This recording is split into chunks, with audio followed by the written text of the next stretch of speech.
ला कुन सर लड्नु पनि फेरि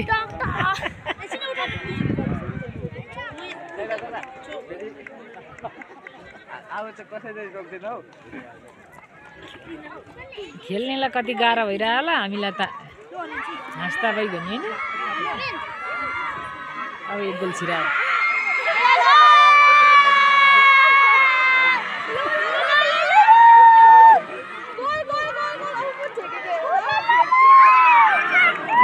बाहिर गयो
Senbiang.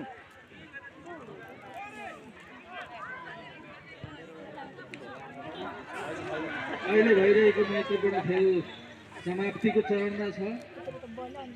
म पुनः पनि उद्घोष गर्दछु आजको आकर्षण देउमे नगरपालिका स्तरीय अन्तर्माध्यमिक विद्यालय छात्र फुटबल प्रतियोगिताको